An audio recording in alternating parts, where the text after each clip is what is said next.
I'm Jim Rohn.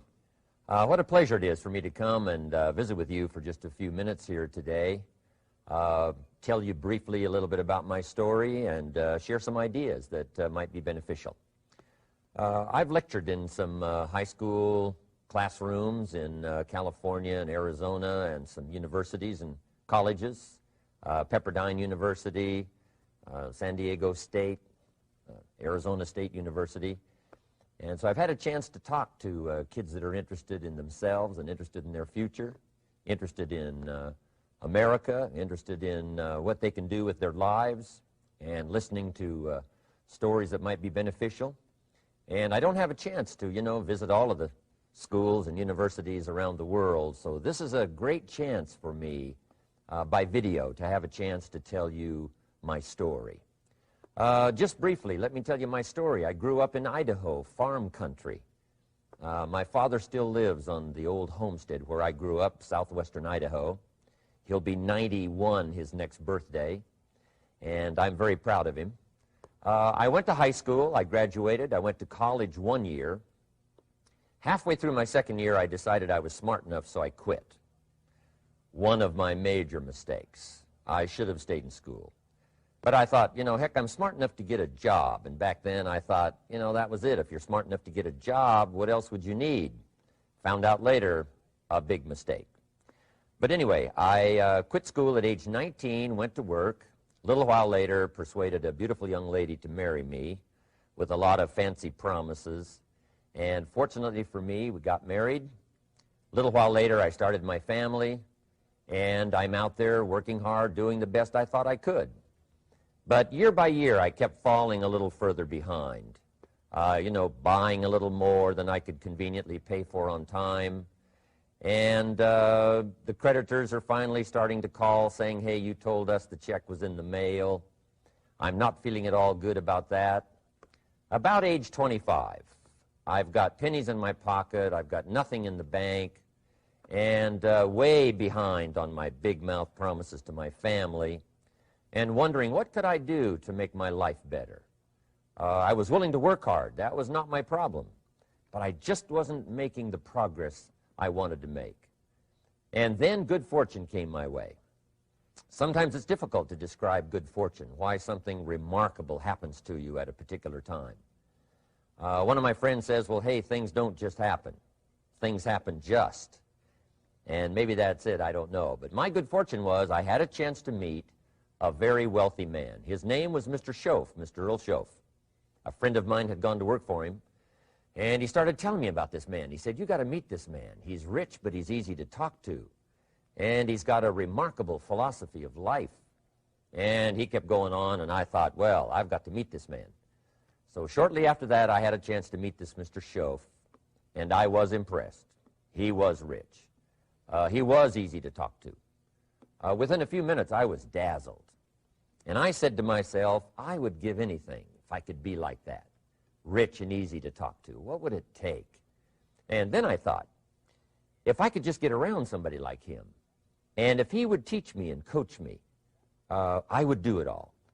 And that was my good fortune. A few months later, this wealthy man, Mr. Schoaf, hired me and gave me a job, and I went to work for him, and I spent the next 5 years in his employ.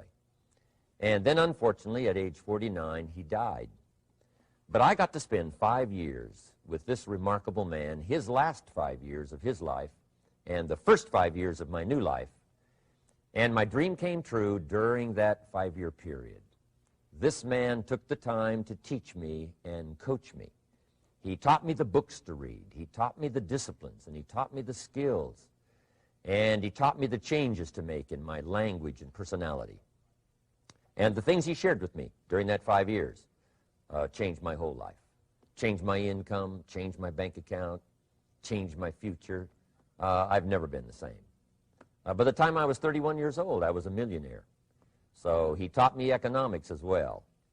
So how lucky can you get to meet the right person at the right time who takes the time to share with you ideas that can change your life? A lot of rich people, right, don't take the time, but he did, and he also had the ability. Some people want to share their experiences, but they don't quite know how to say it. But he had it all, and he used language that I could understand, and those ideas greatly affected my life. I wish he was still alive today. If he was, I'd be calling him today one more time, thanking him for the time he spent with me sharing his life and his experiences that so dramatically affected my life. Then, how I really came to be invited to speak to you today. 30-plus years ago, I was living in Beverly Hills, California. And a friend of mine one day said, "Jim, you've got to come and tell your story to my service club." He belonged to the Rotary Club. And he said, "I know your story. Idaho farm boy makes it to Beverly Hills." But he said, "I know my club members would love to hear your story. Would you come and at our breakfast meeting and tell your story?" And I said, "Okay." So I arranged a little talk, went and shared my story that morning, and guess what? They liked it. And my phone rang. Another club called and said, "Would you come and tell us that story?" My phone rings. Another club calls, said, "We've heard about your story. We have a luncheon meeting. Would you come share your story?" First thing I know, I'm spending a little piece of my time giving these breakfast talks and luncheon talks. And then one day, a man who heard my talk about 3 times said, "Would you come and talk to my management and salespeople?" He said, "I've got this little company going, and he said, if you would spend some time talking with my management and salespeople, I'd be happy to pay you." And I thought, wow, wouldn't that be something?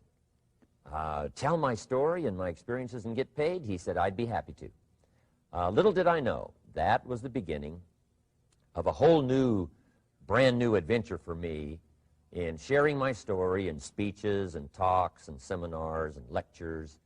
And now this business, it's become one of my most flourishing enterprises, takes me around the world. I went to many countries just this year, had my largest audience early this year in Spain, 12,000 people, 10 different languages being translated at the same time, the whole audience with the earphones on. It's interesting when you lecture with multi-languages. You know, when you hit the punchline, you know, the Spanish laugh first, and then the French get it, and then finally the Italians get it, and last the Germans finally get it. And then I say, "Hey, the Germans finally got it. I guess we can continue." You know, some languages take longer to translate than other languages. But what an exciting adventure for me. I was in Israel this year. I lectured in France, my first trip to Prague, Czechoslovakia, Lisbon, Portugal. Last year I was in London lecturing. Happened to be there the same night Pavarotti was singing in London. So, a big dilemma for the people in London. Shall we go see Jim Rohn or shall we go listen to Pavarotti? Well, I must admit he had more people than I did, like 150,000 more. He did a free concert in Hyde Park, and they expected 250,000, but only 150,000 showed up because it rained. And they all got soaked from Prince Charles on down, but they sat in the rain and listened to Pavarotti. I would have been happy that evening, right, to cancel my seminar and go sit in the rain and listen to Pavarotti. Anyway, he and I have agreed now not to appear in the same city on the same day anymore. Not really, but how exciting for me to be able to travel all around the world and share my story. And then especially to have this chance today to come and visit with you. And when I get a chance to speak at a high school class or a university class, I'm always excited about it.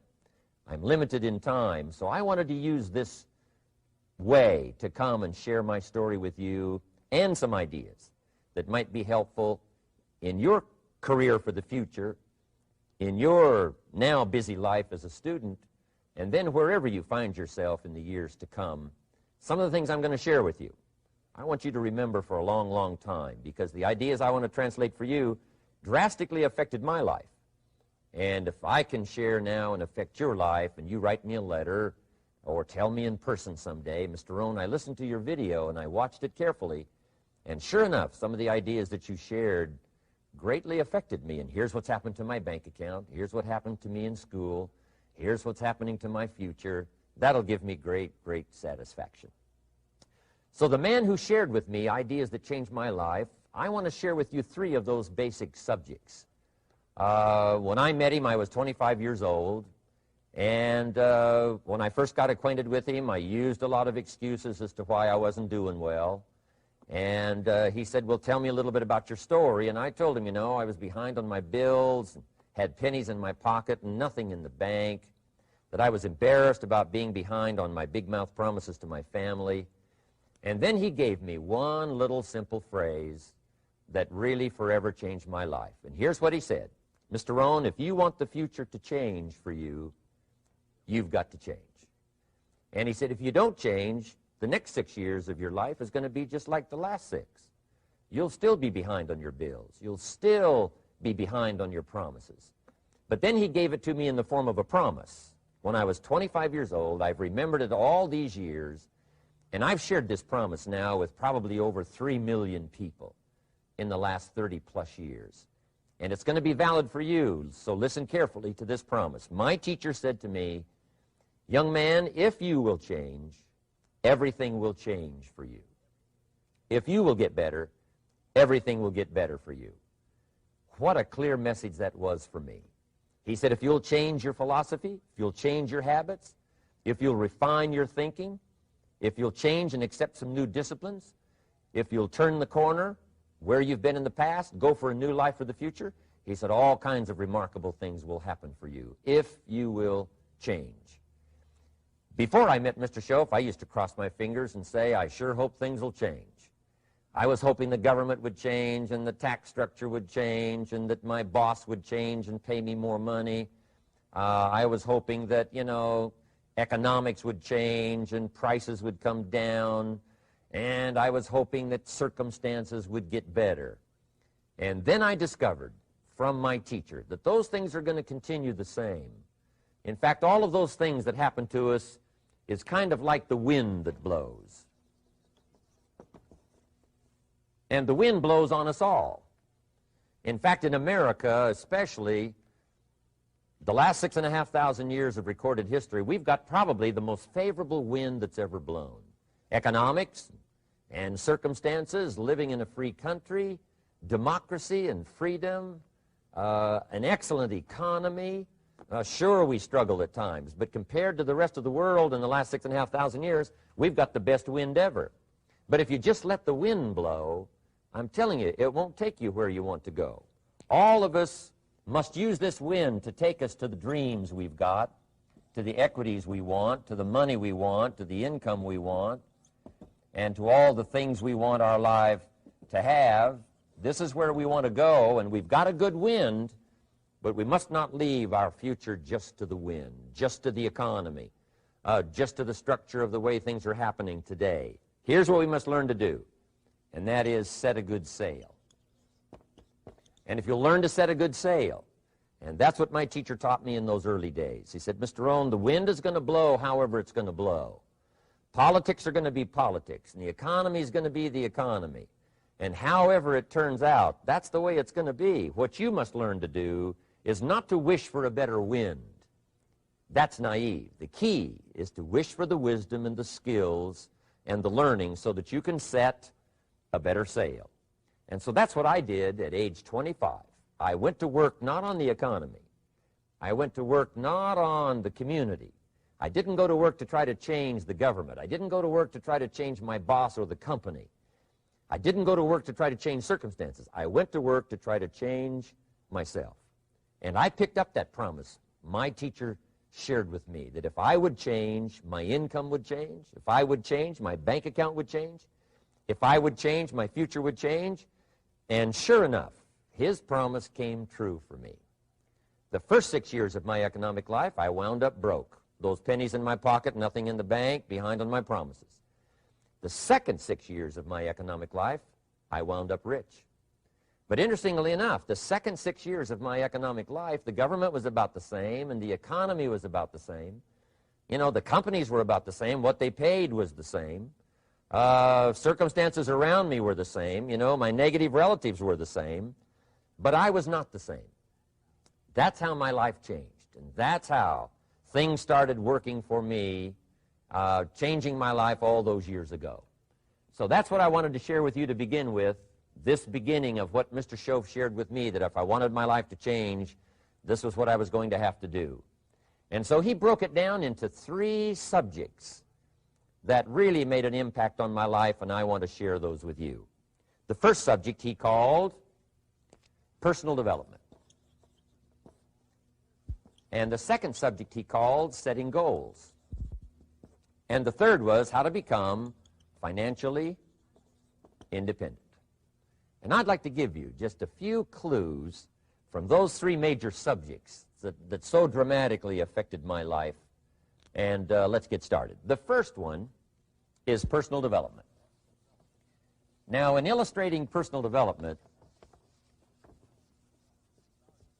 Mr. Schoaf, my teacher, started with money. You know, money's not the only place to start in talking personal development, but it's where he started, so let me share the thoughts he shared with me back then. Let me share them with you.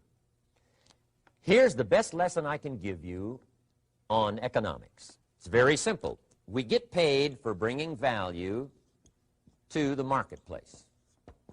That's about as simple as I can put economics. We get paid for bringing value to the marketplace. Now, it takes time to bring value to the marketplace. However, we do not get paid for time, so we cross that out. Mistakenly, the man says, I'm making about $20 for an hour. Not true. If that was true, you could just stay home, right, and have them send your money. So that's not true. We don't get paid for time. We get paid for value brought to the marketplace. Now, since that's true, here's one of the key questions of my talk to you today. Is it possible to become twice as valuable to the marketplace and make twice as much money in the same time? Is that possible? The answer is yes. Could you become 3 times as valuable as you might be right now to the marketplace and make 3 times as much money in the same time? And the answer is yes. 5 times, 10 times? Of course. America is unique. It's a ladder to climb. It starts down here, let's say, at $5 an hour, and it keeps going up. Top income last year, $80 million. The guy who runs Coca-Cola. Now, that's a heck of a ladder. That's why everybody wants to come here, right? The boat people are not headed for Vietnam. People haven't plotted and schemed for 50 years saying if I could just get to Poland, everything would be okay. Not true. Everybody wants to come to America. And the reason is because we've got the best wind ever blowing in our favor. We've got the best economic opportunity anybody's had in 6,500 years. And all you have to do is understand it and take advantage of it. Now, there's some key questions to ask here. Why would the marketplace pay someone only $5 an hour? Very simple answer. They're not very valuable to the marketplace. Now, we must underline to the marketplace. This person might be a very valuable brother. Yes. Member of the family, valuable. Yes. Valuable member of the church, of course. Valuable citizen of the country? Yes. Valuable in the sight of God? No doubt. We're all of equal value in the sight of God. But if you're not very valuable to the marketplace, you don't get much money. You say, well, it shouldn't be that way. Well, then you got to start your own country. You know, this one's been in process for 200 years, and this is the best we've been able to come up with so far. But here's the key. You don't have to stay here. Now, there was a big debate in Congress last year that this $5 was not enough, should be 6, should be 6, should be 6. But we don't need legislation. 6 is already on this ladder. The next step up. You know, if you work for McDonald's, they'll pay you $5 an hour to take out the trash. If you whistle while you take out the trash, they'll pay you $6 an hour. So we don't need that legislation. You just need to take lessons on how to whistle. Have a good attitude. Now, as you begin to climb this ladder, why would the marketplace pay some people $50 an hour? Answer, evidently, they must be more valuable to the marketplace. 10 times more valuable. And is that possible for someone to be 10 times more valuable and earn $50 an hour instead of 5? And the answer is yes. That's what America is all about. Now, why would the marketplace pay some people $500 an hour? Evidently, this person must be much more valuable to the marketplace. That's what's important to understand, to the marketplace. And would the marketplace pay one person $80 million for 1 year's work? And the answer is, of course. If you helped a company make $1 billion, would they pay you $80 million? I'm telling you, it is possible. And that's why America is so exciting. That's why this financial ladder is so exciting. It's possible for all of this to come true for all of you, no matter where you start. As a student in school, just getting started out there in the workplace, this is all possible for you. Now, Mr. Schoaf gave me the clue on how to climb this ladder as high as I wanted to climb. Now, we're talking primarily economics here. There's a lot of other ways to become valuable to your family, valuable to your friends, valuable to the community, valuable to the team, right? Valuable to the team effort, valuable to the concert. But here's what he said to me. In climbing this ladder economically, all you have to do is work harder on yourself than you do on your job. Once I heard that, it made sense to me. I kept hoping that everything else would change around me, found out that if I went to work on myself, worked on my skills, worked on my language, if I became better than I was each year, if I grew in skills and language and vocabulary and competence, then I would become attractive to the marketplace. Not very long ago, a company called me and said, Mr. Rohn, we're expanding internationally. We'd like to have a bit of your expertise to help us. Would you give us a bit of your time? We'll add some millions to your fortune. And I said, okay. And I thought later, isn't that interesting they would call me? Then my second thought was, of course they'd call me. Who else would they call? I can get the job done. Now, what a contrast for me, farm boy from Idaho, raised in obscurity, parents of modest means, broke when I was 25. How come I would get a telephone call and someone offer me a lot of money to help them in expanding around the world? Simple answer, evidently. Something happened to me between age 25 and where I am today. And I can tell you where it all started. From my teacher, Mr. Schoaf, who said to me, we don't have to change what's going on out there. That's the wind that's blowing. All we have to do is change what's going on in here. And now there's several ways to do that on personal development. And let me give you those ways. Here's the first one. We must learn from personal experience. Pretty simple. Learn from what happens to you. Take a look back over the last few months. Did you make some mistakes? How could you correct those for the future?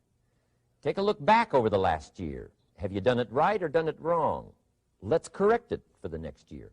Learn from your personal experience. Mr. Schoaf asked me when I first met him, he said, Mr. Rohn, how are you doing? You've been out there now 6 years. And I said, I'm not doing very well. He said, I suggest you not do that anymore. What a simple, swift analysis to my situation. He said, if you keep doing it, the next 6 years will be like the last 6. You don't want that to happen. Let's make the changes. So learn from your personal experience. Now, here's number 2, why I came to share this video experience with you today. And that, I call it OPE, other people's experiences. That's me, other people. That's your teacher, other people. That's your friends and colleagues, other people.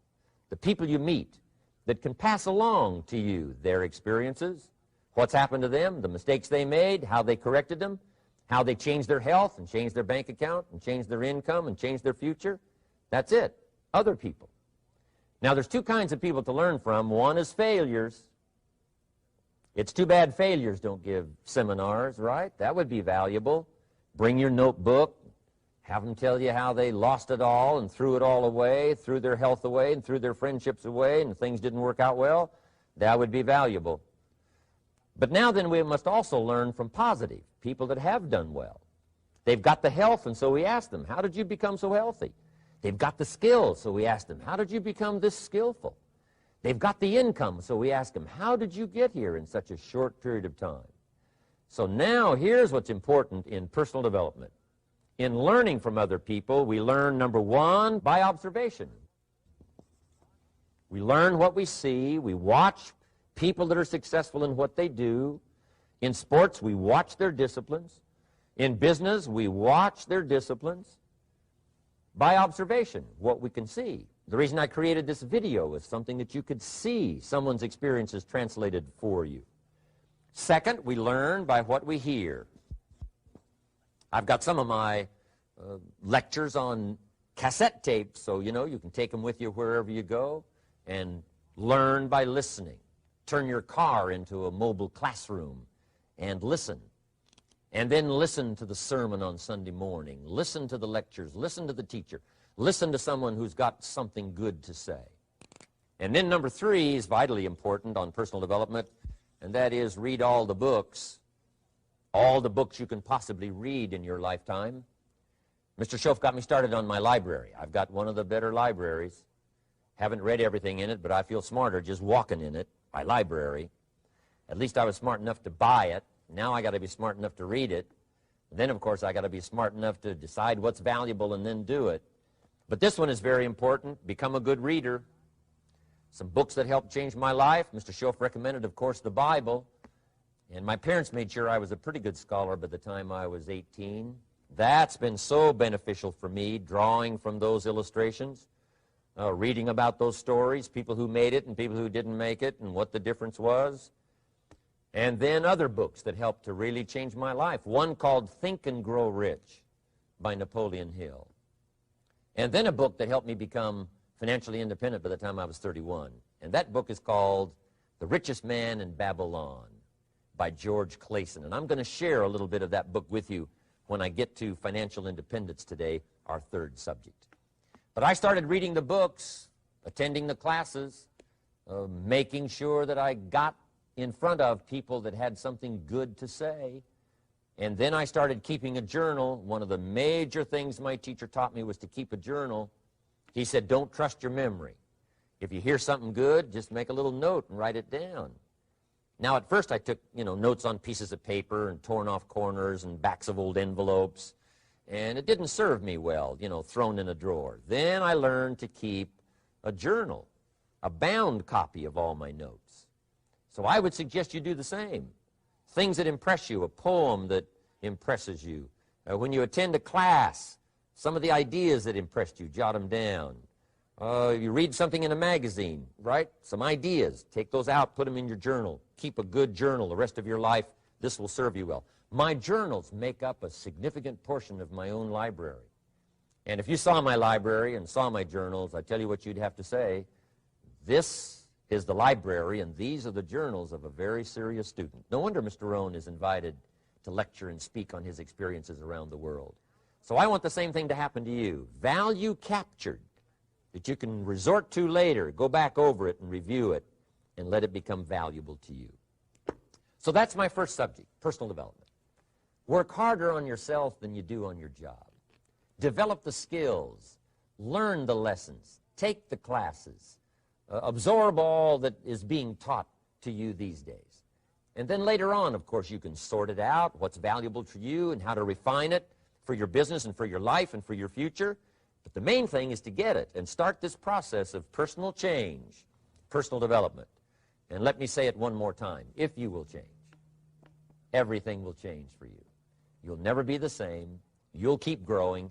As you look back on a few months, look back on a few years, you won't believe the progress you can make economically, your relationship with your family, your friends, and whether you're in sports or economics or whatever. I'm telling you, that whole process of committing yourself for personal change, personal value, can really make your life unique and worthwhile.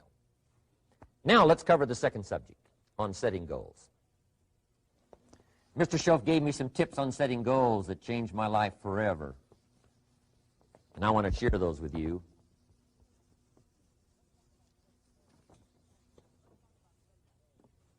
So let's talk about setting goals, and I also want to tie it to personal development, and you'll see how I'm going to do it as I progress here. Setting goals. We need to take a look into the future. There are 4 things to consider in terms of attitude. One is how you feel about the past. Best advice I can give you on that is treat the past as a school. Let it teach you the mistakes you've made, the things that went wrong, the things that didn't work. Don't use the past as a burden to carry, and don't use the past as a club to beat yourself to death. Past losses, past failures, past mistakes. But let the past be a school. Tough school maybe. We've all been through some tough stuff. So if you feel good about the past, draw from it for experience and let it teach you. Then next is how you feel about the future. We've got to have the future well designed. The future is called the promise. And here's what we teach in our leadership series. The promise of the future can be an awesome force for your own future. The promise of the future, designing the future. There's two ways to face the future. One is with apprehension, and the other is with anticipation. I promise you, in my travels around the world, most people face the future with apprehension. And here's why. They don't have it well designed. They've sort of left that up to someone else to fix. But here's the best way to face the future, with anticipation. And you can face the future with anticipation if the future is clear, if the future is well designed. And I would like to have you consider some thoughts with me that help me to really change my future by giving it some thought and some consideration. And here it is. In setting goals, it's very simple. Number one, decide what you want. You just take a little time. You sit down and say, what do I want? What kind of skills do I want? What kind of income do I want for the future? What would I like? Where would I like to go? Places I'd like to visit. Habits I'd like to acquire. Skills I'd like to have. You just take a little time to think about what you want. Economics, friendships, people you'd like to meet, places you'd like to go. You just take some time. And then I suggest, when you've thought about what you want for the future, make a list. Just jot it all down. It's really a very simple process. And then here's number three. Keep all the old lists. I'm telling you, this served me so well, keeping my old list of goals. I look back now 10, 20 years ago at goals I set, lists I made, and I smile now because here's what I thought was so important, 20 years ago. Now some of those things aren't even on my list. I've got a new list. I've grown. I've changed. I've matured. But I give you that advice. Decide what you want. Number two, write it down. Number three, keep the old lists. And then here's number four. When you get something that's on one of these lists, check it off. Part of the fun of having a list is checking it off. And then if you can add some drama to checking it off, see, that's what really helps. I set a goal to go to Spain many, many years ago. And when I finally made my first trip to Spain, I had that journal with me that had that list in it.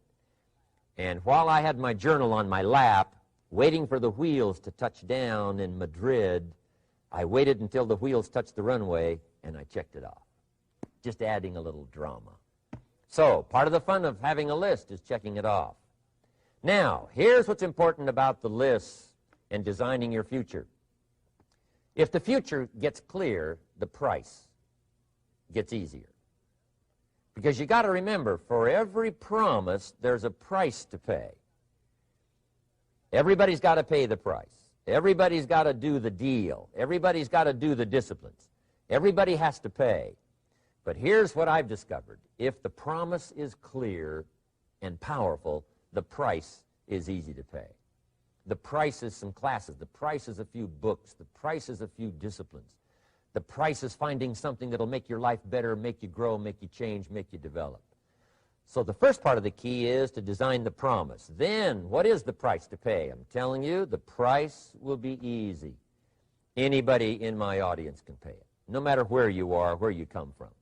Color doesn't matter, religion doesn't matter, where you grew up doesn't matter, circumstances don't matter. I'm telling you, if you'll make the promise of the future clear for yourself, the things you want, the places you want to go, the things you want to have, the person you want to become, the skills you want, the homes you want, the future you want, the friends you want, all of the values of life that you could possibly want. If you'll make that clear, make those lists, and be serious about it, I promise you it's an easy price to pay. Anybody can pay it. And the best advice I can give you is, if I can do it, you can do it. Farm boy from Idaho, raised in obscurity, I changed my life, turned it upside down, turned it all around, found economics, found future, found promise, and if I can do it, you can do it. So, start setting your goals and see if you can't get a better excitement going for the things you want to accomplish for the future. Now here's my third subject, and that's called financial independence. Oh, by the way, before I get to financial independence, let me cover one more point. One of the major reasons for setting goals is for what they make of you in achieving them. My teacher advised me when I first got started at age 25, he said, Jim, why don't you set a goal to become a millionaire? He said, it's got a nice ring to it, you know, enough zeros to impress your accountant. And he said, I'm here to help you. You're only 25 years old. You've been to 1 year of college. You've got a beautiful family, every reason to do it. Why don't you set a goal to become a millionaire? And he said, here's why. And I thought, he doesn't need to teach me why. Wouldn't it be nice to have $1 million? He said, no, then you'll miss it. He said, here's why. For what it will make of you to achieve it. I'm telling you, that statement changed my life. Set the kind of goals that will make something of you to achieve them. He said, now, once you become a millionaire, what's important is not the money. I thought, that's kind of strange teaching. He said, honest, it isn't important. He said, you could just give the money away. Now, I did better than that. I lost it all. By the time I was 31, I was a millionaire. By the time I was 33, I was broke. And I'll tell you a little bit about that story later. But when I lost all my money, guess what? I found out Mr. Schoaf was right. What was valuable was not the money. What was valuable was what I became to earn the money. The skills I had, the knowledge I had about the marketplace, the values that I had going for me. They were more valuable than the money. And here's an important statement to remember. It's not what you get that makes you valuable. It's what you become. So part of the key here is to set the kind of goals that will make something of you. Don't set them too low so that you don't have to grow and you don't have to read and you don't have to try and you don't have to stretch. Don't set them too low. And then don't sell out. Don't go for something that's going to cost you your virtue or cost you your values or sell out your principles. There's a good middle road here to follow. Goals that will inspire, goals that will help you grow, change, develop, and become better than you are. Okay. Now let's talk about financial independence. How to become rich by 40, 35 if you're extra bright, much sooner if you find an opportunity like I did. Let me show you how I did it. Financial independence. First of all, I like the phrase financial independence. Some people are a little bit concerned about using the word becoming rich or becoming wealthy, and I can understand that. I struggled a little bit with this. Is it okay to go for becoming rich, go for becoming wealthy? And maybe that's a bit too strong a word or strong a term. So here's what I've come up with that I think is comfortable for me, and that is how to become financially independent. I think it's every person's heritage here, especially in America, to become financially independent. Now, let me give you my definition of financial independence. Financial independence is the ability to live from the income of your own personal resources. Financial independence. Now, it depends on how you want to live.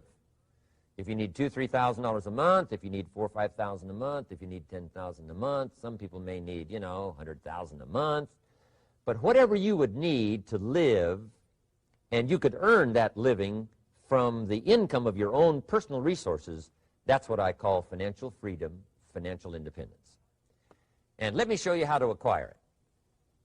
If you start at age 15, between ages 15 and 35 is 20 years.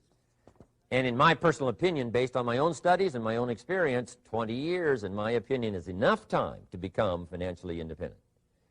If you're not, you don't live in the wrong country. Probably what's happened is you have the wrong plan. And it's easy to be a nice person with the wrong plan. I found that when I was 25 years old.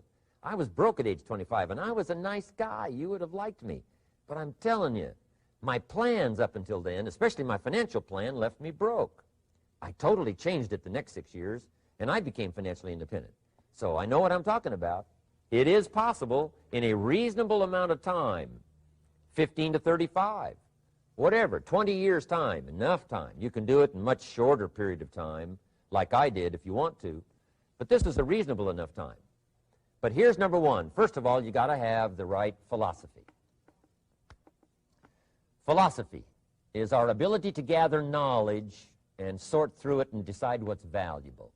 To develop a philosophy about life, a philosophy about our health, a philosophy about our family relationships. a philosophy about economics. And if you develop the right philosophy, that's what helps to set this sail so that in 6 years it takes you where you want to go instead of winding up like I did that first 6 years of my economics, broke, no money, empty bank account. The right philosophy. Now let me give you a couple of philosophies to consider. Here's the first one. It's called the philosophy of the poor. And here it is. Poor people usually spend their money and invest what's left. That's the philosophy of the poor. Now here's the philosophy of the rich. Rich people invest their money and spend what's left. And here's the startling answer. It really doesn't matter what the amount is. What's most important is not the amount. What's really important is the philosophy. So I would ask you to adopt this philosophy of spending after you have invested. Invest first, then spend. And I've got a little formula that I'm going to share with you. Now, what should a child do with a dollar? I mean, there's a lot of debate going on, I'm sure, across the country on what a child should do with a dollar. Here's one opinion. It's only a child and it's only a dollar. What difference does it make? Well, in my opinion, it makes all the difference in the world. A person's economic future starts with a child with a dollar. Somebody says, oh, no, you're only young once. Let him spend it all. Well, when would you hope that would stop? Somebody says, well, wait till he's 50 and broke like me, and then he'll learn. Well, no, we don't want to wait that long. If I would have known earlier than age 25, I would have changed. In high school, if they would have had classes called Wealth 1, Wealth 2, I'd have taken both classes. I would not have waited until age 25. So, the earlier the better. So, what should a child do with a dollar? Here's the simple premise to begin with. Don't spend it all. And if a child wants to spend the whole dollar, you got to say, hey, don't spend it all. Don't spend it all. They'll say, why not? It's my dollar. I earned it. You say, I know you earned it, but don't spend it all. They'll still say, why not? Say, let me show you why not. So you put them in your car, take them to the other side of town, and show them where people live that spend the whole dollar. You just drive them around. Kids learn best by visual. Just drive around and say, would you like to live here? Kid says, no. Would you like to live like these people live? Kid says, no, no. Then you can't spend the whole dollar. So, kids will get the message. So, take them to the other side of town, show them around, unless you already live there, and then just show them around. Anyway, don't spend the whole dollar. Now, let me give you my best view of what to do with the dollar. And I promise you, if you started at age 15, now if you're over 15, right, you've still got plenty of time. You still got 20 years. If you're 30, you've still got 20 years. I mean, you still got plenty of time to start what I'm about to share with you. What to do with a dollar. Here's my first bit of advice. Never spend more than 70 cents. Never spend more than 70 cents. Now, you got to pick some number, and the number you pick is going to be determined by your philosophy. It's going to be determined by what you've been taught or your experience teaching yourself. When I first met my teacher, Mr. Schoaf, I was at about 110% of each dollar. I'm down at budget finance, hawking my furniture and my car one more time. And then I learned a whole better formula for financial independence. Number one, don't spend more than 70 cents. Now, kids say to me, well, okay, what do I do with the other 30 cents? And here's what I teach them. 10 cents for charity. Charity or church, or helping people that can't help themselves. 10 cents to support worthy projects. Projects that you feel good about. 10 cents out of every dollar. It's called being generous with part of what you've taken out of society. Now, in my opinion, nothing teaches us character better than generosity. No class, no teacher, no book teaches character better than generosity. And the best time to start is when the amounts are small. And I know if kids learn these lessons well, they'll give a dime out of a dollar, help people that can't help themselves, support worthy projects. Or if you belong to a church, they teach tithe, piece of. That's very important. Now, because when the amounts get larger, sometimes it's a little more difficult. You know, giving 100,000 out of 1,000,000, someone says, oh, if I had 1,000,000, I'd give 100,000. I'm not sure. That's a lot of money. So the time to start is when the amounts are small, 10 cents out of the dollar. Okay, next 10 cents I call active capital. Active capital means do something to make a profit. Active capital. Set aside a portion of your income. Wages are okay, but I'm telling you, wages will make you a living. Profits will make you a fortune. So set aside part of your income as capital, called active capital. Any kind of project you can possibly think of, you can possibly come up with. I'm going to write a new book, I think, for kids. I think the title is going to be, Of Course, Kids Should Pay Taxes. It's kind of an interesting title. In California, kids do pay taxes. When a child walks into 7-Eleven, buys something that costs $1, the proprietor says, give me 7 more pennies. And the child says, hey, what's these 7 pennies for? And the proprietor says, that's the taxes. Kid says, well, hey, I'm only 8 years old. Proprietor says, congratulations, you're my youngest taxpayer. Give me the money. So in California, where I live, kids do pay taxes. Big question is, should they? And my book will answer that question. Of course, kids should pay taxes. Nothing is for free. If you want to ride your bicycle on the sidewalk instead of in the mud, you got to pay the 7 pennies. Nothing is free, so we all have to pay. So, 10 cents out of your living, out of the money you earn, set aside for capital. Capital to try your best to show a profit. And in my book, it's going to be all kinds of ways kids can make money, right? 2 bicycles, one to ride and one to rent. I mean, you know, it doesn't take long to figure out some enterprise that'll start making a profit. Then you must jot this down if you're taking notes. Profits are better than wages. One, you can't usually start wages until you're about 16, 15, 16, but you can make a profit long before you're eligible to start earning wages. And then there's no limit to profits, and they can double and triple and quadruple. You know, there's no limit. It's incredible how fast profits can grow. So profits are better than wages. Wages make you a living. Profits make you a fortune. Now, the third 10 cents is vitally important. I call it passive capital. Capital you let somebody else use. A financial institution, stocks and bonds, mutual funds, whatever. Let someone else use it. You furnish the money. They use it to make a profit, but they pay you for the use of it, called interest. And here's one of the things that will make you financially independent fairly quickly, and that's called compound interest. And this is how you get it. Letting someone else use a portion of your money, your substance. They show the profit, they pay you interest.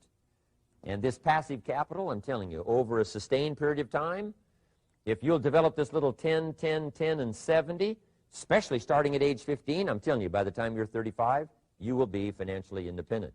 You'll have the ability to live from the income of your own resources. And then one more point on passive capital. There's a Bible philosophy. I'm an amateur on the Bible. But there's a Bible philosophy that teaches the borrower is servant to the lender. And if you want to be in a powerful position as you grow older, finally when you become mature, maybe have your own business, things have worked out for you for the future, the position you always want to be in is the power position, and that's called the lender. The lender is the power position. So if kids learn early enough, and then you ask them what they'd like to be when they grow up, I'm telling you, once they understand, they'll say, well, one of the things I want to be is one of those lenders. That's the power position, not the spender. No, you'll be pitied the rest of your life if you just become a spender. You got to become a lender. And I think this is the one formulas to follow. 10 cents out of every dollar. Let someone else use it. Be the lender, power position. Then try to show a profit. Can't we teach our children how to take $1, search the neighborhood, find a broken wagon, pay $1 for it, bring it home, you know, clean it up, sand it until it's clean, paint it red till it shines, straighten out the wheels till they're true, take it back to the neighborhood, sell it for $5? Anybody can do that. Now, does the child deserve $4 profit? And the answer is yes. Society now has a mended wagon. And that's what America's all about. Finding something, touching it, making it better, making a profit, taking part of your resources, helping people who can't help themselves. Let someone else use it to make a profit. Some projects require more capital than one person has. Exciting. And then let them pay you for the use of it. America's had this philosophy now all these years. Communism has taught all these years capital belongs in the hands of the state, not in the hands of the people. We've been teaching all these years capital belongs in the hands of the people, not in the hands of the state. And we turned out to be right. Capital in the hands of the kids, capital in the hands of the people. Enterprises that make a profit, enterprises that grow. It's the hope of our future. So that little simple formula, I hope, will help you. Now, one more key on financial independence, and that is attitude. Attitude. Here's number one. I used to say, I hate to pay my bills.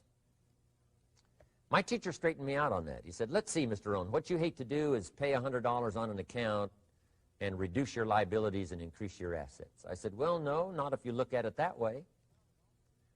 He said, well, it all depends on how you look at it.